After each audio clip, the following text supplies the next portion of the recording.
Buenas a todos, ¿qué tal estáis? Bienvenidos una semana más a Bajando al Barro. Y para celebrar un poco esta temporada especial con YouTube, eh, pues estrenamos entrevista y me acompaña, como siempre, Jaime, y traemos a un invitado de lujo que es Saulo Hernández. ¿Qué tal, Saulo? ¿Cómo estás? Hola, buenas tardes. Pues encantado de estar aquí con vosotros y de contribuir, aunque sea un poquitito, a este tipo de iniciativas que nos dan difusión a nuestra liga y que son de agradecer. La verdad que nosotros más contentos si cabe de tenerte, Saulo, por lo que decíamos antes, ¿no? Empezar por fin esta temporada de entrevistas. Teníamos muchas ganas de hacer algo y la verdad que, bueno, viendo, ¿no? Cómo se está dando este inicio de temporada para vuestro CB Zamora, pues un protagonista fantástico para Bajando al Barro. ¿Cómo valoras tú, ¿no? Estas primeras 5 jornadas después del salto a la primera FEP? Bueno, pues yo creo que hay que valorarlo de una manera global. Global porque seguro que a nivel de resultados del equipo pues está siendo bueno. Creo que hemos competido en los 5 partidos. Probablemente los 2 que hemos perdido han sido además los que peor hemos jugado, con lo cual hay una correlación, hay un poco de justicia, que siempre nos gusta a los entrenadores la sensación de que cuando haces las cosas bien se pueda traducir en victorias y cuando sean mal, pues que sean derrotas. Y lo que verdaderamente nos ilusiona ahora mismo en el club es cómo la ciudad está respondiendo o lo que sentimos que estamos generando en todos los que nos siguen, porque al final yo creo que nada de esto tiene sentido si no tienes una sensación de que estás pues creando emociones o generando sentimientos en gente que te empieza a seguir o que te lleva siguiendo mucho tiempo y en nuestro caso en la ciudad, no solo en el público que se acerca al Ángel Nieto cada 15 días, sino en general en el seguimiento, pues hemos notado un incremento tremendo respecto a la temporada pasada. Y por eso, pues la verdad es que estamos muy contentos. Yo creo que también un poco lo que decías, la clave de que la ciudad está muy implicada y tú sobre todo que conoces muy bien Zamora, llevas muchísimo tiempo allí, has visto el crecimiento desde la parte más baja hasta ahora casi la cumbre, ¿no? Rozar la cumbre. ¿Cómo ha sido todo este proceso? ¿Cómo ha sido el poner una identidad poco a poco? ¿Y dónde están las claves en ese crecimiento tan paulatino? Vamos a intentar resumirlo un poco porque si no se hace largo. Yo creo que, bueno, para aquellos que no sepan nada de Zamora o de Saulo Hernández, el club se funda hace 46 años, exactamente en el año que yo nací, en 1978, y es mi padre Gerardo Hernández el que funda el club y el que durante muchos años es entrenador y a la vez, bueno, pues un poco de todo, como toca en muchos clubes de muchos niveles. Entonces, yo el baloncesto ha sido mi pasión desde que tengo uso de razón, la verdad. Como os podéis imaginar, pues mi padre fundador del club y yo todo el día con una pelotita entre ceja y ceja y desde pequeñito pues dedicado al baloncesto y en los años que me tocaba pues como jugador de baloncesto profesional sin ser nunca un gran jugador a nivel mediático o lo que podemos pensar ahora mismo a nivel de ACB o de Euroliga, pero bueno, pues Les Plata un año estuve vinculado con ACB, con Valladolid y fue una experiencia fantástica, un año en EVA. El caso es que pude disfrutar del sueño que para mí es que con algo que te encanta, pues que te puedas ganar la vida y estar unos años fuera de casa jugando al baloncesto de manera profesional. Cuando mi mujer se queda embarazada de nuestro primer hijo, volvemos a Zamora y yo ahí compagino la actividad empresarial con una empresa familiar que tenemos de catering con el jugar al baloncesto. Pero no habían pasado ni siquiera 2 años cuando ya se me hacía un poco cansado a nivel ya físico el pensar como jugador y yo llevaba mucho tiempo ya pensando en baloncesto casi como entrenador. Tengo el título nacional desde los 25 años y siempre había pensado que me gustaría el intentar entrenar. Entonces, bueno, pues el club en ese momento en Liga EVA no teníamos niños en la cantera, muy poquita gente en la grada y era habíamos pasado como club una época muy buena en finales de los 80, inicios de los 90, con la ciudad volcada, un poquito de la misma sensación que ahora, aunque fuese un peldaño por debajo, pero en ese momento hace 14, 15 años, pues la situación no era esa, sino todo lo contrario. Lo que tiene de bueno la juventud, y vosotros seguro que sabéis de eso, pues es un poco la ilusión y las ganas de hacer algo, aunque todo lo lógico diga que no merece la pena o que no tiene mucho sentido o que para qué le estamos dedicando este esfuerzo. Y fue la manera en la que yo hace 15 años empecé a entrenar con muy poquitos medios. Cuando hablo muy poquitos medios era de que yo solo tenía un delegado conmigo, no tenía ni segundo entrenador, ni preparador físico, ni fisio, ni asistente, ni nada de nada, no había gerentes, no había nada. Y el equipo estaba en Liga EVA y había que hacer absolutamente de todo. Y la suerte que he tenido y lo que yo creo que es fundamental para entender esto que has preguntado tú de cómo se consigue un crecimiento paulatino pero constante en el tiempo, yo creo que ha sido dos cosas. Uno, la palabra ilusión un poco y el rodearte de gente que tiene esa misma ilusión y que va añadiendo con su granito de arena, aportando cositas al club cada día hasta tener un club, pues creo que bastante profesional a día de hoy. Y por otro lado, la suerte de que mi padre, que al final es el presidente del club, siempre ha considerado que el entrenador es la figura que todo el mundo debe respetar en un vestuario y que todo el mundo tiene que tener claro que todos los jugadores tienen que tener claro que tiene el apoyo incondicional del presidente o del gerente, en su caso. Entonces, antes de que yo llegase, ningún entrenador en la historia del Club Baloncesto Zamora había sido despedido. Podía no haber sido renovado al acabar la temporada, pero nunca había sido despedido a mitad de la temporada, aunque los resultados no acompañasen. Y yo he comprobado en primera persona cómo el apoyo dentro de un vestuario a un entrenador y que los jugadores no tengan que preocuparse nada más que por intentar hacerlo lo mejor posible y jugar sin cosas más allá pues puedo ir a hablar con el gerente, puedo ir a hablar con el director deportivo, o puedo ir a hablar con el presidente, o vamos a ver si entre nosotros conseguimos que al entrenador les vaya la cosa mal. Pues como digo, yo he vivido lo importante que es eso y lo fundamental que es para que un entrenador pueda trabajar a lo largo de una temporada sin la premura o la prisa que hay en el baloncesto profesional de tener que conseguir resultados para antes de ayer. Entonces, yo creo que esa ha sido la verdadera clave del éxito, porque durante prácticamente todas estas temporadas, la mayor parte de las veces hemos empezado regular tirando a mal, pero a lo largo de la temporada los jugadores y el equipo ha ido creciendo en calidad y en confianza y en conocimiento de los compañeros y hemos acabado mucho mejor que empezamos. Entonces yo quería explicar un poco todo esto, la pregunta, porque me parece difícil de resumir en una sola razón por qué estamos aquí hoy, pero yo creo que diría eso, la ilusión y el haberme permitido a mí como entrenador el entrenar y dirigir cada año acorde a lo que crees que va a ser mejor a lo largo de una temporada, no acorde a lo que crees que va a ser inmediatamente mejor para el sábado. La verdad que una respuesta profunda, ¿no? Yo creo que nos ha llamado la atención y nos alegra que sea así. Y luego, ¿no? Desde un punto de vista más deportivo, ¿cómo es la figura de Saulo Hernández? ¿Cómo entiendes tú el baloncesto como entrenador? Bueno, buena pregunta. También esta no es para contestarla en 10 segundos.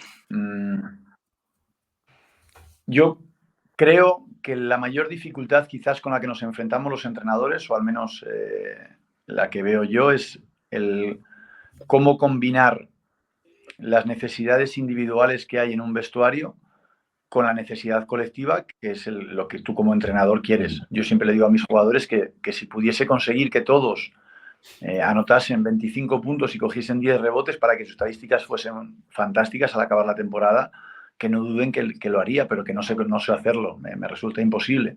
Y que entiendo que a lo largo de una temporada habrá jugadores que tengan más protagonismo y otros menos, pero que todos son absolutamente vitales para conseguir que el equipo vaya por el buen camino.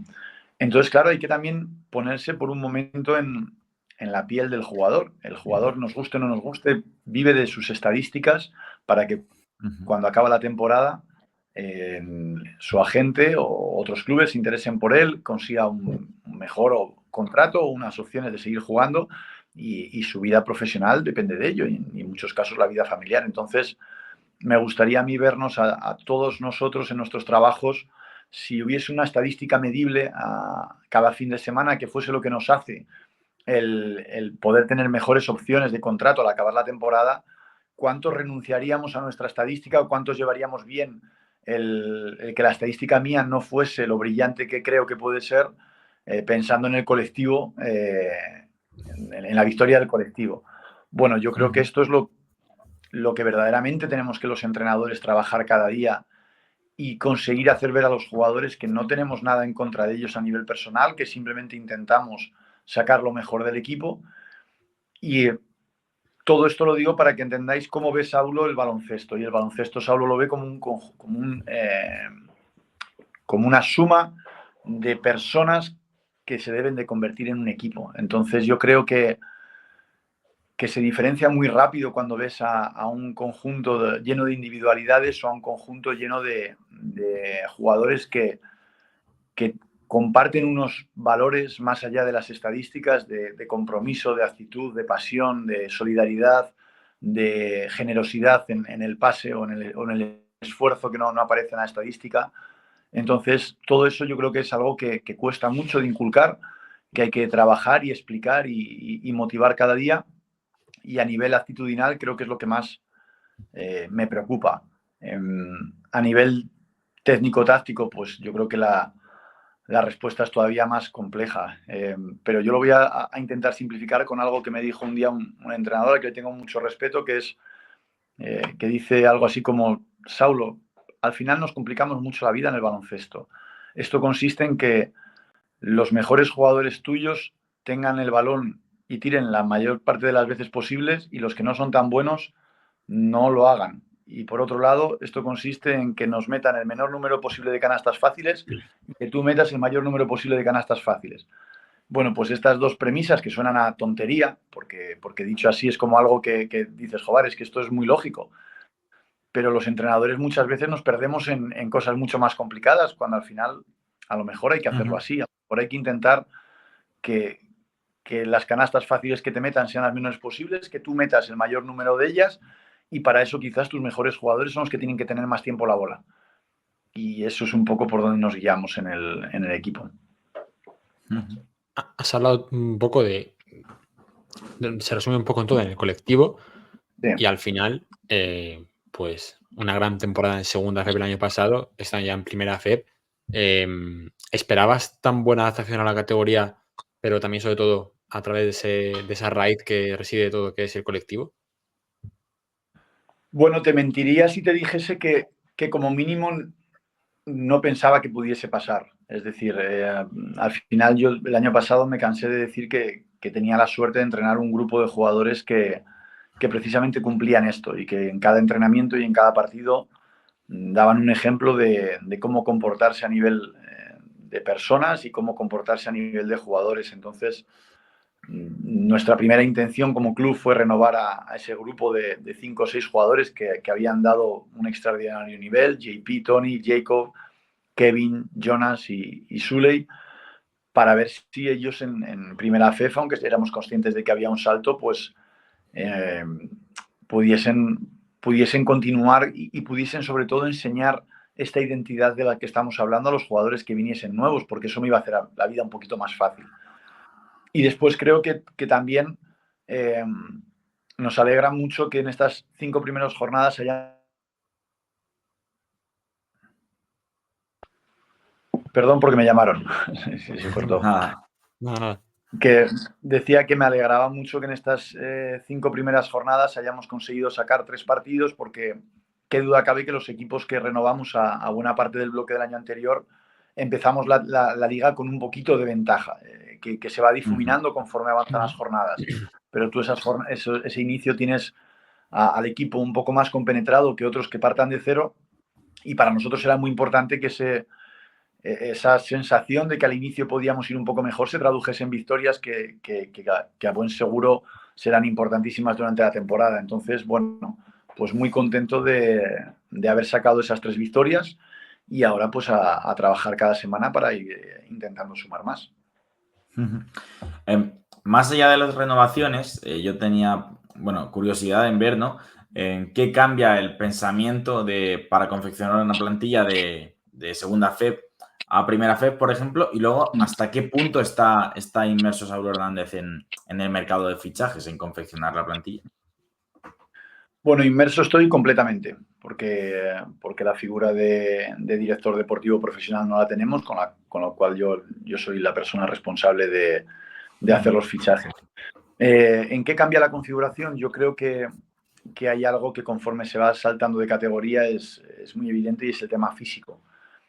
Hay jugadores que pueden tener un talento extraordinario para anotar, pero que el salto de categoría se les hace muy complicado porque físicamente pues no llegan, y a lo mejor hay jugadores que aunque no tengan ese talento, el físico les permite competir. Entonces nuestra primera premisa era intentar poner jugadores con físico. Creo que eso, con Jordan en el puesto de base, con Junior en el puesto de 3, con Zayid incluso en el puesto de 2, con Omar Lo, con Nikic, creo que el primer corte que se puede pensar era un corte, intentar poner un corte físico, y después intentamos, dentro de las posibilidades que el mercado y económicas que tuviésemos, el coger gente que pudiese tener un puntito de experiencia que nosotros no teníamos en la categoría o en otras ligas, pero que a nivel europeo pensásemos que se podían asemejar con nuestra competición. De ahí que Zayid Herst, que ha estado muchos años en Leforo, pues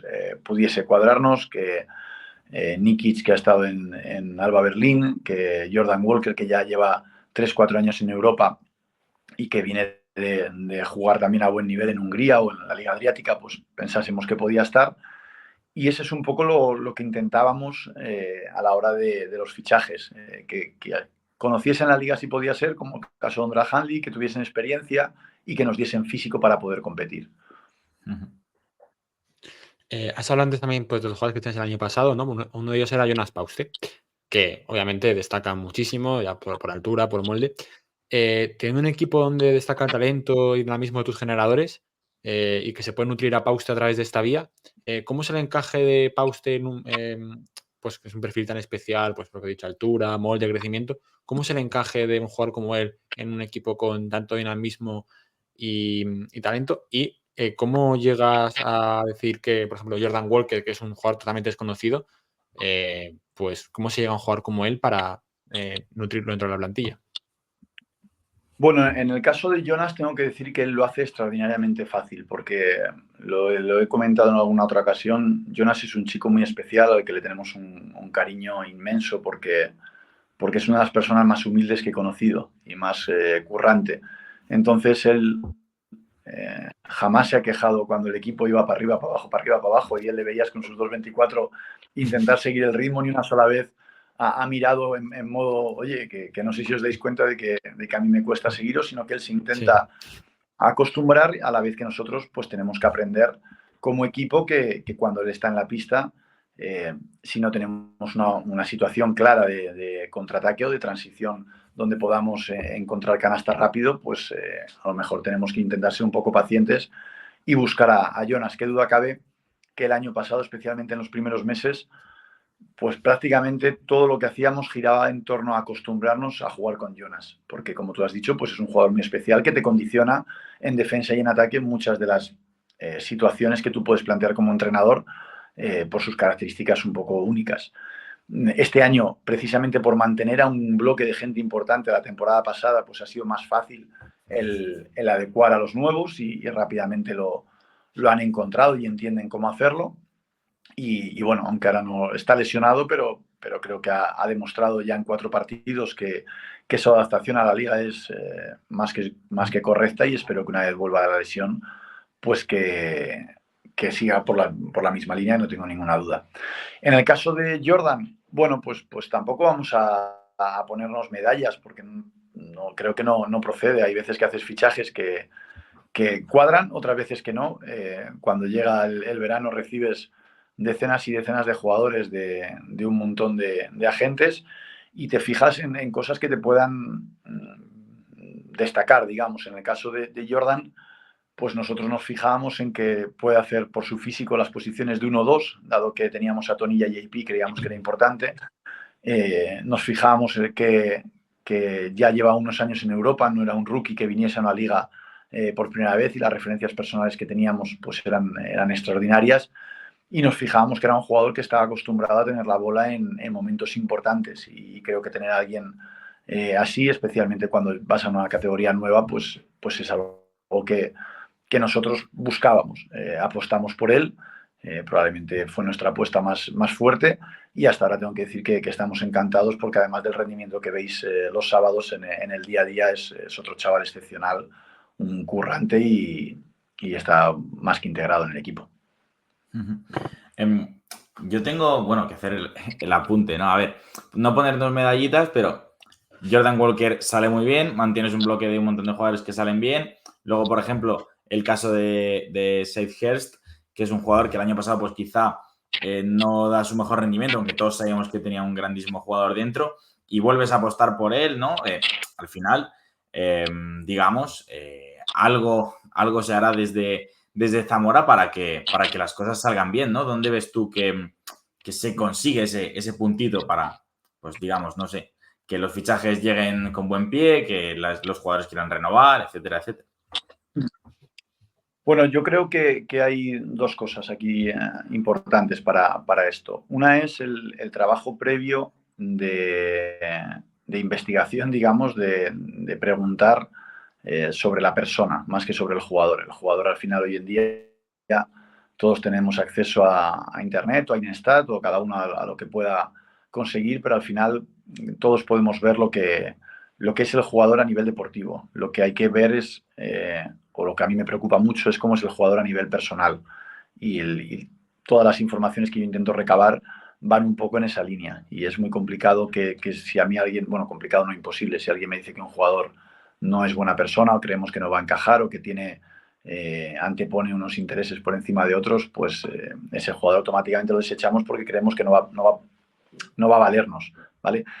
Y después creo que va hilado con lo que hablamos hace 3 o 4 preguntas, y es que la situación que se da en Zamora, donde desde el principio los jugadores saben que no hay nada más allá del entrenador, sino que simplemente hay que intentar hacerlo bien cada día, y el entrenador va a ir de frente, porque siempre soy súper sincero con ellos, y intentamos que vean que no, detrás de una decisión técnica, o en un partido, en un entrenamiento, no hay nada más allá, ¿no? Esto no va del dinero que gana cada uno, o si es americano o no, o si es joven o no, o si...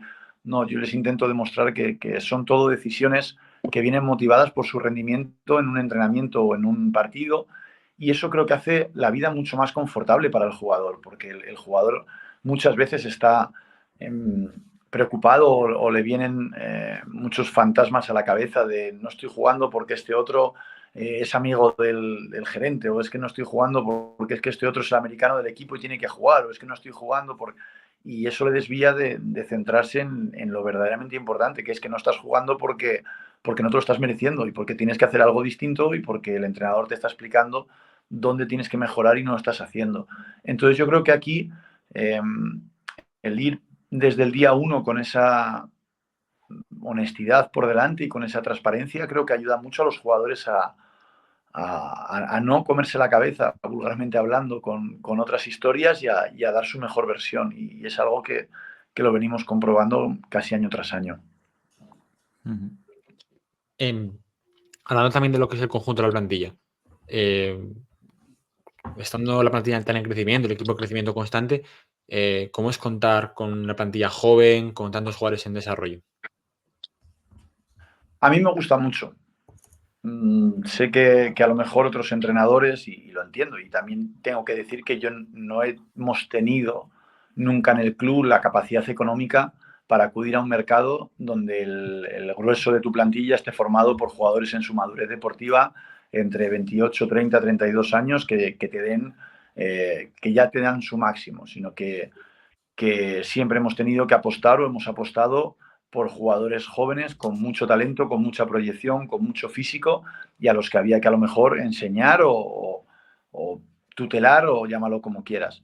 Pero tengo que decir que personalmente me da una satisfacción tremenda, porque porque creo que el jugador joven te aporta muchas cosas, te aporta una energía, te aporta una actitud, te aporta un crecimiento que lo ves con tus propios ojos durante la temporada, te aporta un hambre que quizás otros jugadores más veteranos que ya han pasado por esas fases, pues no te lo aportan. Entonces, creo que tienes que entender como entrenador que van a cometer fallos. Tienes que entender que, por ejemplo, ayer en el Wizzing Center, y como es normal, nosotros salimos pues mal, pero es que ¿cómo no vamos a salir mal si para la mayoría de nosotros era la primera vez que estábamos en un escenario de esas dimensiones y con más de 7.000 personas viéndonos? Pues bueno, pues los chavales no dejan de ser personas como cualquier otra que cuando van a una situación que es nueva para ellos, pues lo raro sería que diesen su mejor versión en ese momento.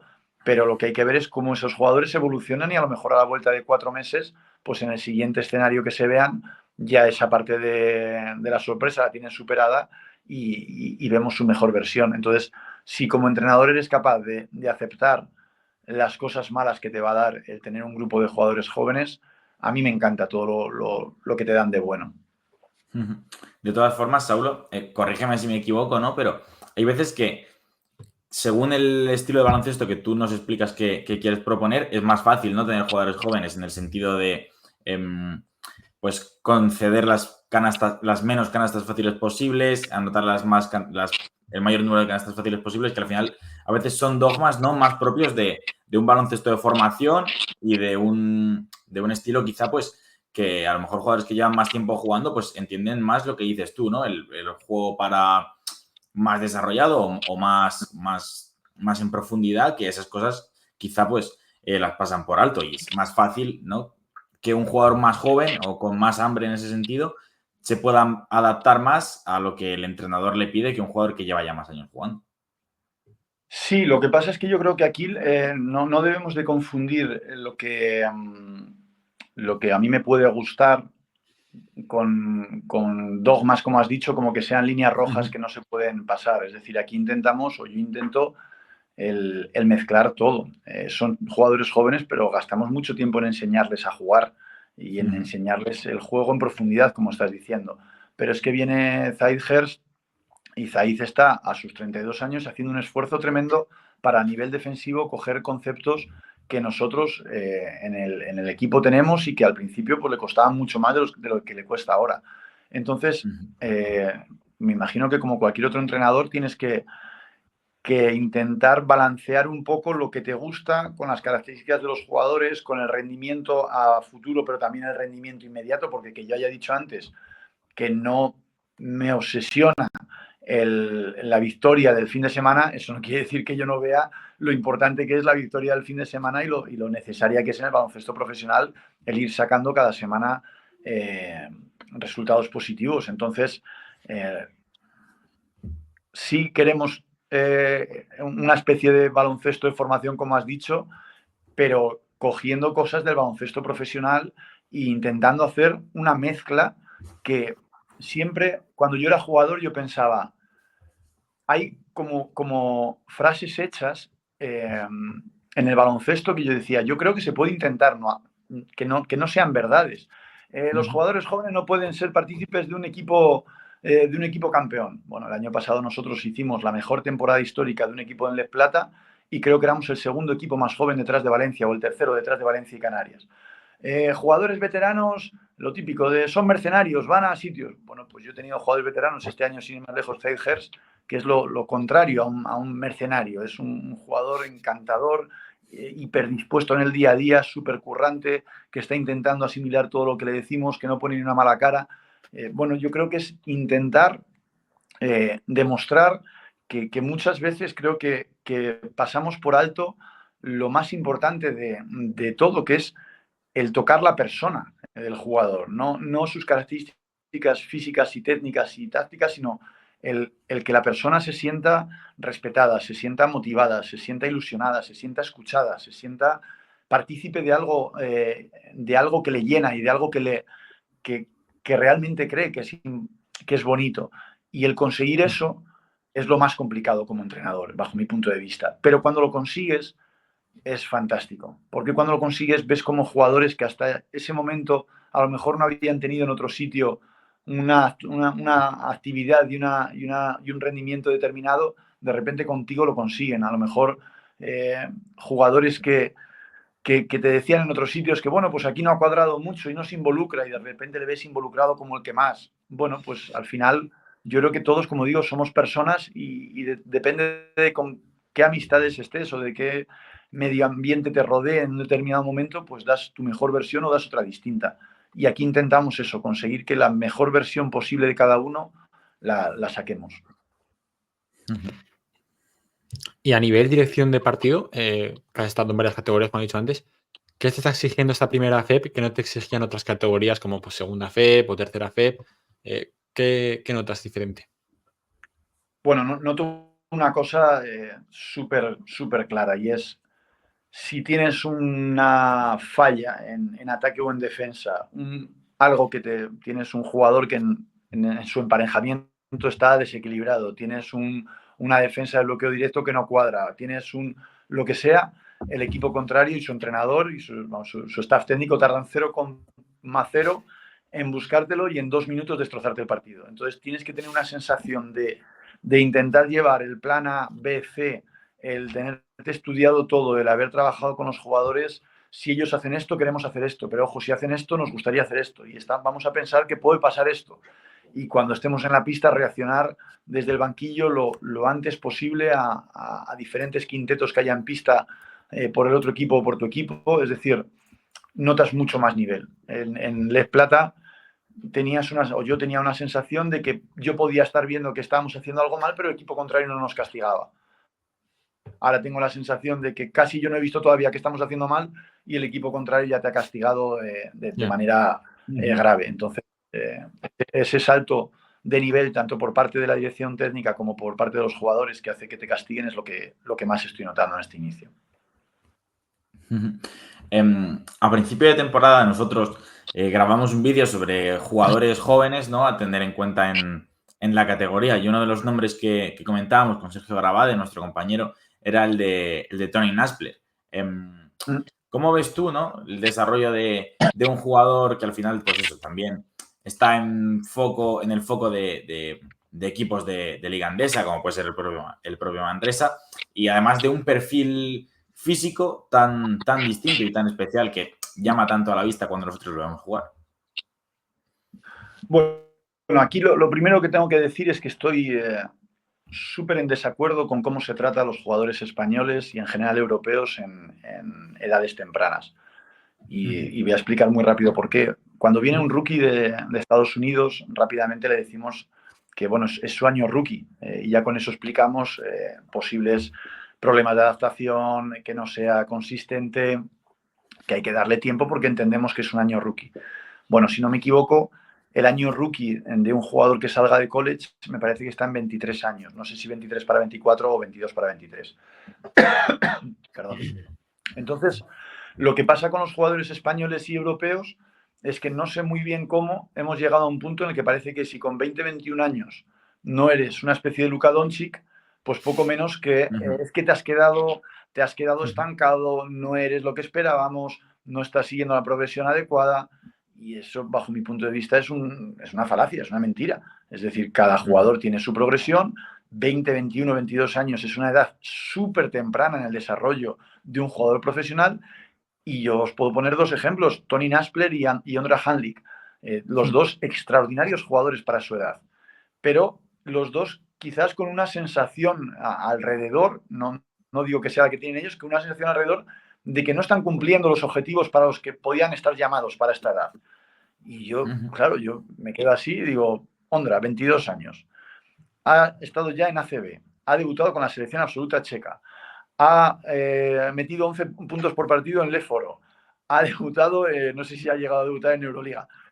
¿Qué más le podemos pedir a un niño de 22 años? Digo, porque entonces, si Ondra Hanlik es un fracaso, entre comillas, es un fracaso el 99,9% de los jugadores de 22 años de este mundo.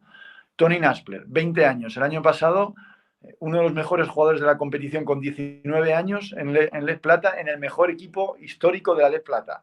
dominando sin ser un anotador excelso, dominando por su equilibrio en el partido, por su manera de ver el juego, por su capacidad de asistencia. Sube a primera FED, es de los jugadores más jóvenes en estar en una primera FED, de las primeras FED, dicho por todo el mundo, por todos los que controláis más que nosotros, de las más duras que ha habido en las últimas 12, 15 años.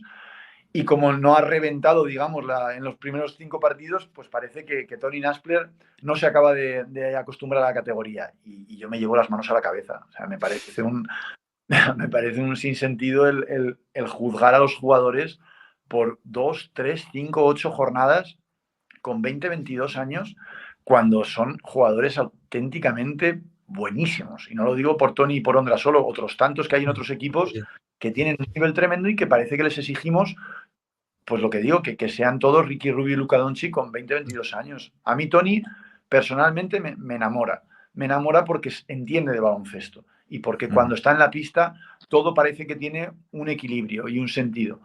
¿Qué pasa? Que ahora, pues, como muchos jugadores, pues no está en su mejor momento de confianza o no ha conseguido adaptarse a la categoría perfectamente desde el día 1, pero lo va a hacer, no tengo la más remota duda. Y es un proceso natural y en el que le vamos a intentar ayudar y en el que seguro que yo tengo que poner de mi parte también para que él se sienta a gusto en la pista. Además, bueno, por enlazar un poco, ¿no? Que decías que es un jugador que entiende de baloncesto.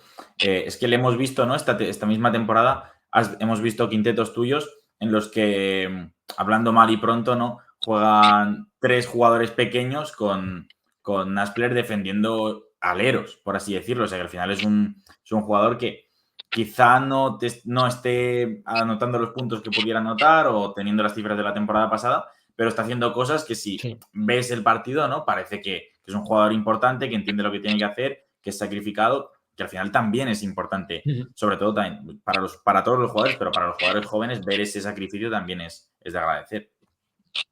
Claro, yo siempre animo a los jugadores jóvenes aquí en la cantera y en general a todo el mundo a que intenten fijarse en ese tipo de cosas. Y en ese paradigma de jugador tenemos el mejor ejemplo posible, que es Jacob Round. Jacob es un jugador que creo que cualquier entrenador estaría encantado de tener en su equipo. Porque todo, absolutamente todo lo que no sale en las estadísticas, él es el mejor jugador del equipo. Sí. ¿Qué pasa? Que eso no se ve. Pero es que Devin Smith mete 4 puntos ayer. Pero es que el día anterior coge a quien sea, a quien yo le diga que es el máximo anotador, a Alex Jordan de Cartagena, y lo deja en 0 puntos o en 2 puntos. Y el día anterior le dices que coja a Charles Minlen y lo dejan en 2 puntos. Pero es que a mayores no se confunde en un sistema, hace las faltas cuando hay que hacerlas, ejecuta todo con una pasión y con una intensidad fuera de toda duda. Y acaba el partido y dices, bueno, pues 25 minutos en cancha, 4 de valoración. Si es que es una mentira. Si es que las estadísticas son una mentira la mayor parte de las veces y es uno de los mayores problemas que tenemos en el baloncesto, si no el que más. Ese es el mayor problema que tenemos, que a muchos jugadores entienden que deben de conseguir las estadísticas para conseguir un mejor trabajo la temporada siguiente, pero no saben jugar a baloncesto o no les enseñamos a jugar a baloncesto porque realmente eso no le da réditos posteriormente a nivel económico o a nivel de proyección. Entonces, ahí has abierto un melón que quedaría para un debate muy largo. Y Tony creo que está en ese grupo de jugadores que a lo mejor estadísticamente no aporta lo que otros, pero que en cuanto a equilibrio, en cuanto a saber estar, en cuanto a hacer las cosas correctas, en cuanto a versatilidad, en cuanto a tiempo de partido, pues te da cosas que no se pueden medir, no se pueden cuantificar, o al menos yo lo veo así. Sí, yo estoy de acuerdo contigo. De hecho, lo hemos comentado, que Jacob Ram fue un jugador que te dio equilibrio básicamente también desde la temporada pasada hasta ahora.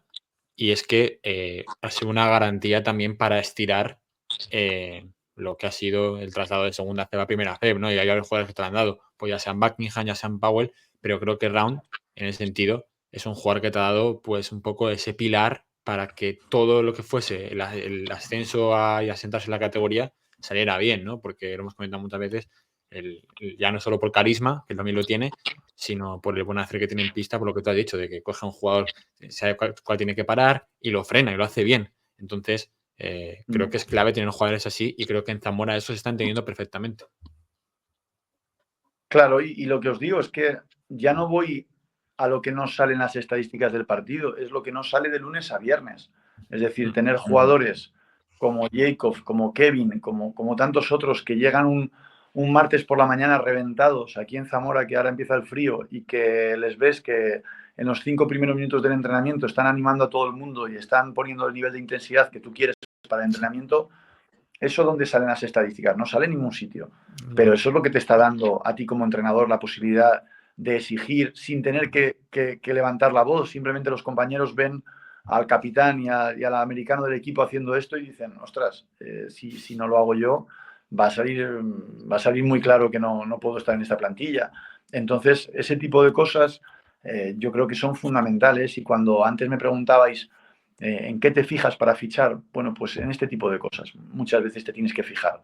Creo que es muy importante el pensar que vas a pasar 9 meses de tu vida, un montón de horas al día, con un grupo de personas, y el intentar entender cómo el impacto que pueden tener esas personas en los compañeros a lo largo de esos 9 meses, creo que te ayuda mucho a entender cómo puede ir finalmente ese grupo a lo largo de la temporada. Yo quería rescatar una cita tuya después del partido ante Menorca, en la que decías, ¿no?, que había sido uno de los peores partidos o el peor partido que había jugado un equipo tuyo en mucho tiempo. A nosotros nos llamó la atención porque al final era el debut de un equipo de Zamora en la categoría, un partido competido hasta el final, en el que tuvo ratos de buen baloncesto, a nuestro parecer. Entonces, ¿a qué se debe, ¿no?, esa cita? ¿Y dónde se ha visto luego la mejora para que se reponga el equipo y al final se note, ¿no?, es el estar contento con el rendimiento después de esa primera jornada?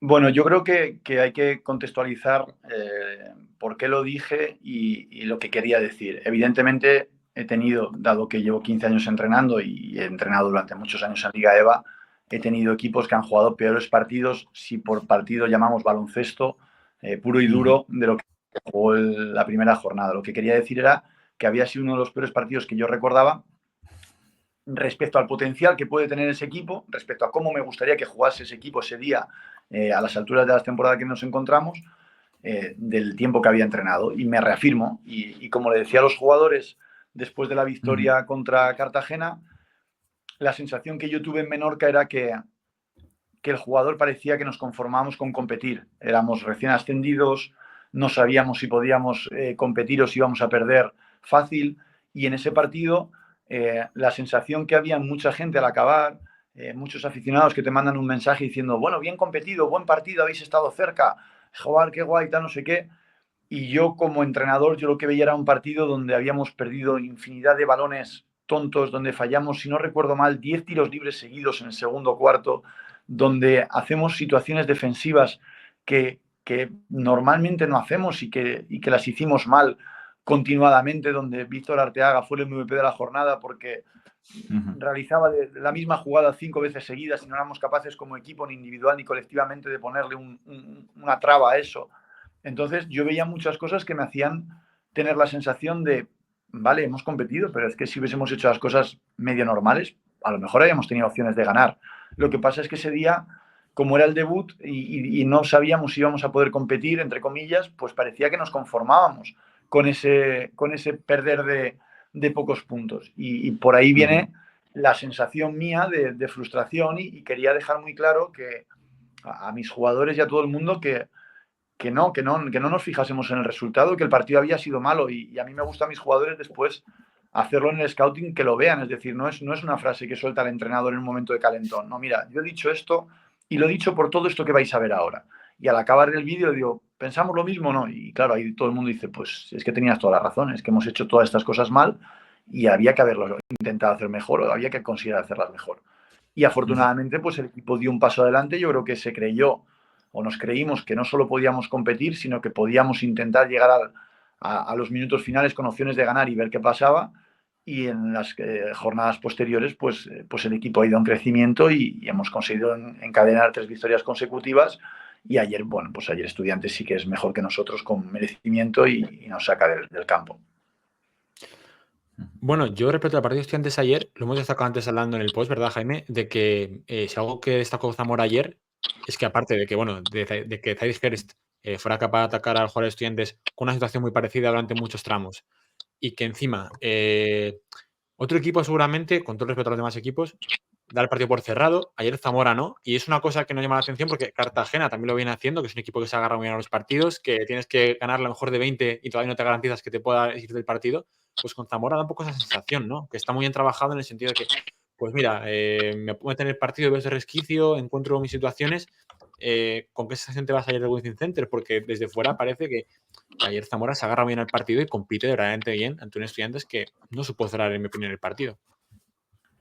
Sí, sin duda. Yo creo que ahí ayuda mucho el que yo no soy solo el entrenador del primer equipo, sino que yo sé lo que hay en el club a todos los niveles. Entonces, lo que les intentamos explicar siempre a los jugadores que pasan por Zamora es que para que nosotros salgamos ayer en el Wizzing Center a jugar, hay un trabajo ingente de muchas personas detrás durante muchos meses que ponen su tiempo, su dinero, su ilusión y casi me atrevería a decir su familia para que eso salga adelante. Entonces yo creo que esa gente merece un respeto y el respeto tú se lo das esforzándote al máximo independientemente del resultado.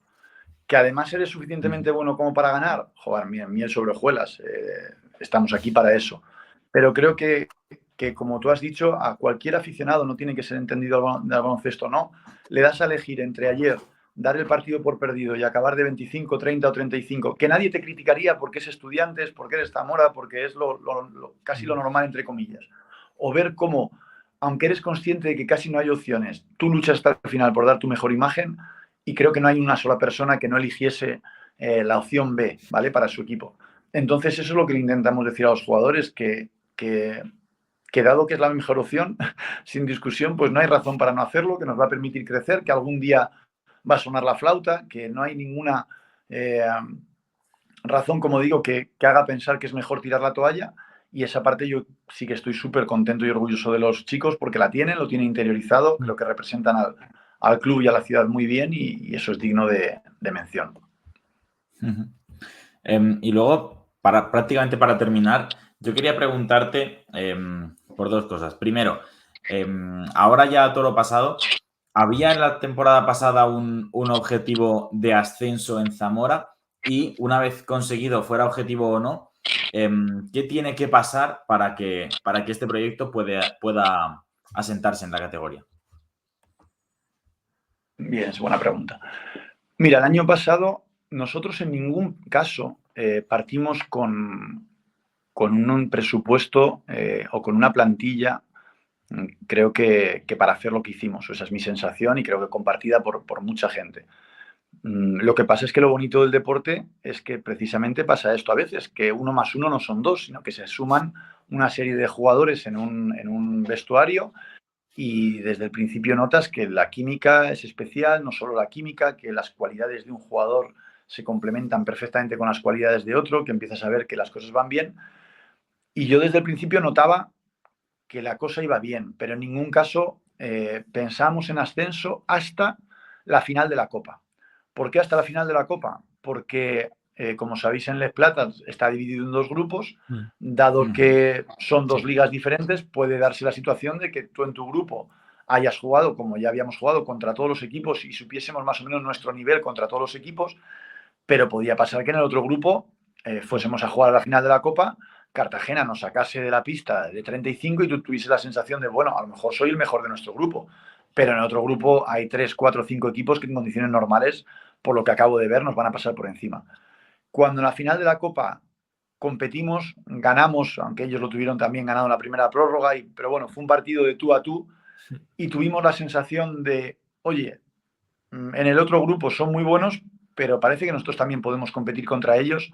Ahí a mí en la cabeza me empezó a surgir la sensación de, oye, ojo, que este puede ser el año que estábamos buscando, este puede ser el año donde realmente todo se junte y donde consigamos un ascenso que sería increíble. Entonces, pues te diría eso, que cuando jugamos la final de la Copa fue el momento donde en mi cabeza realmente se abrió esa opción como algo real.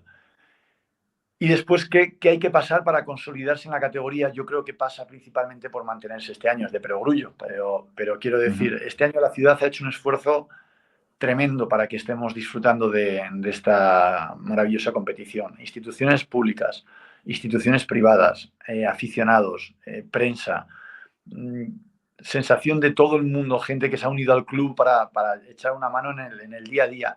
Todo el mundo tiene esa ilusión y ese apoyo propio del primer año que vas a algo que te parece imposible, que haber llegado, que te parece casi imposible el conseguir estar, y todo el mundo está y estamos disfrutando muchísimo. Si consiguiésemos mantenernos, creo que sería el primer paso como para que en la ciudad, aunque ya están apoyando mucho, pues apoyasen más porque considerasen que merece la pena, porque hayan visto lo que significa a nivel mediático, hayan visto lo que significa a nivel de ocio para la ciudad, hayan visto lo que significa a nivel de exposición del nombre de Zamora por toda la geografía. Entonces yo creo que, bueno, pues por desgracia, porque el deporte profesional es así, lo que nos va a marcar mucho el poder consolidar este proyecto es en qué posición acabamos en la tabla al acabar la temporada.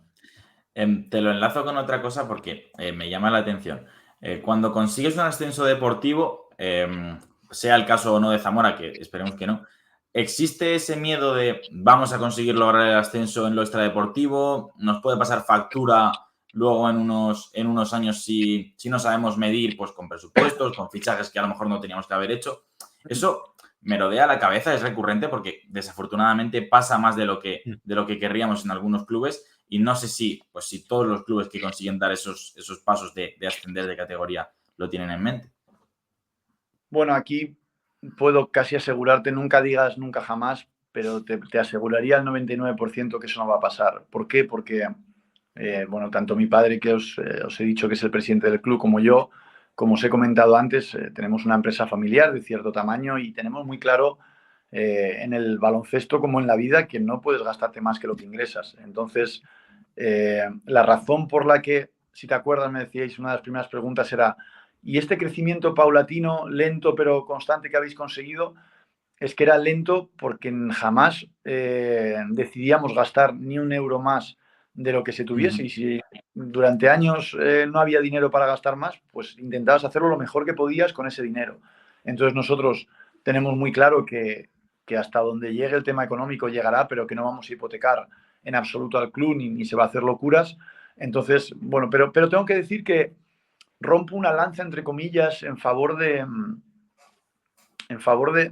todos los gerentes y personas que llevan clubes profesionales, porque si os ponéis en el pellejo de estas personas, no es nada fácil el asumir que algo que ha costado muchísimo tiempo y que tienes una atención mediática tan grande como tiene el deporte hoy en día, cada semana, prácticamente cada día, el no pensar que compensa arriesgar un poco de dinero para a cambio conseguir y hacer un poco el cuento de la lechera de pensar, bueno, ahora me gasto este dinero, pero nos salvamos o conseguimos entrar en playoffs, eso va a hacer que el año que viene tengamos más ayudas y entonces ya compensaremos, etcétera. Es relativamente tentador, porque aquí nadie espera a nadie y la sensación de la dificultad que nosotros sabemos que es el subir del Plata al Eforo es tremenda, el Eforo Primera FEF, es tremenda. Entonces es, como digo, sin querer, es relativamente fácil el dejarte caer un poco en la tentación de decir, oye, yo voy a arriesgar un poco, aunque sé que no es lo que procede, pero voy a arriesgar un poco a ver si consigo salir de este atolladero en el que me he metido deportivamente y ya lo arreglaré a futuro, que seguro que va a haber el momento. Yo solo para cerrar ya, este fin de semana, otro duelo importante, Estudiantes, ahora Burgos, con la mentalidad ya puesta ahí, imagino. El calendario no perdona, ¿no? Me sigue entrando la risa solo de escucharlo, ¿sabes? Estudiantes, ahora San Pablo, después viene Fuenlabrada y es como... Sí. Wow. Sí, es que mi pregunta es cómo afrontas este vértigo, ¿no? Porque es que yo al final pues piensas en Zamora, es un equipo que está jugando muy bien, pero es que ves el Canario, Estudiantes, compites, ahora Burgos, verá que es en casa, con la ilusión de que pues Burgos en casa, pero es que el calendario, la primera vez no espera a nadie. ¿Cómo afrontas este vértigo que es la categoría y de tal manera tan seguida? Bueno, yo creo que lo afrontamos, o al menos de la única manera que yo conozco, es con normalidad y con simplemente fijándote en el partido siguiente. Es decir, yo sé que jugamos contra Fuenlabrada después de milagro, porque es que me fijo solo en lo que viene. Y siempre le digo a los jugadores que a 40 minutos en baloncesto, lo bonito que tiene esto es que normalmente gana el mejor, pero de vez en cuando gana el que no es mejor. Entonces, igual que nosotros el año pasado demostrábamos que éramos probablemente mejores que la gran mayoría de equipos que nos enfrentábamos, y lo que le decía a los jugadores es eso: oye, aunque nosotros seamos mejores, a 40 minutos nos puede ganar cualquiera. Bueno, pues cuando te enfrentas con un equipo como San Pablo, no se me va a ocurrir a mí decir que somos mejores entrenadores y mejores jugadores que San Pablo. Lo que sí que voy a decir bien alto es que a 40 minutos vamos a luchar y vamos a poner todo lo que está en nuestra mano para conseguir llevarnos la victoria. Entonces, esa es la manera en la que enfocamos la semana. La tratamos de manera normal, intentamos progresar como equipo, haremos scouting de estudiantes, scouting propio, haremos scouting de Burgos, y iremos analizando dónde creemos que podemos hacerle un poco cosquillas, y el domingo intentaremos con nuestra afición pues el llegar a los últimos minutos con opciones de ganar. Y si no lo conseguimos, pues nos levantaremos el lunes exactamente con el mismo plan de semana para intentar ir a Fuenlabrada.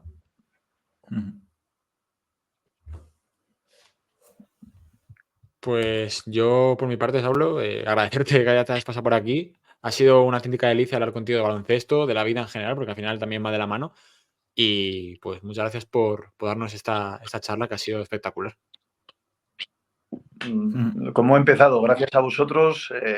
Es súper loable este tipo de iniciativas que tenéis, y me encanta ver a gente joven igual de enganchada con el baloncesto que he estado yo toda mi vida, y sacando adelante este tipo de proyectos que ayudan mucho más de lo que pensáis a tener a la gente pues enganchada y siguiéndonos, y agradecido, y siempre que queráis aquí estaré para vosotros. Cuenta con ello. Por mi parte, vamos, más de lo mismo, ¿no? El sentir, ¿no?, ese agradecimiento por parte de la gente que está metida ahí en el baloncesto, en la Primera Fed, para nosotros ya es un montón. Y la verdad que, como decía Kiko, una charla súper entretenida, súper interesante, y que hemos disfrutado un montón. Así que, pues, una vez más, muchas gracias por estar con nosotros, y como decías tú, pues también estás invitado siempre que quieras a repetir. Muchísimas gracias. Pues nos vemos. A ti, Saulo. Saludo.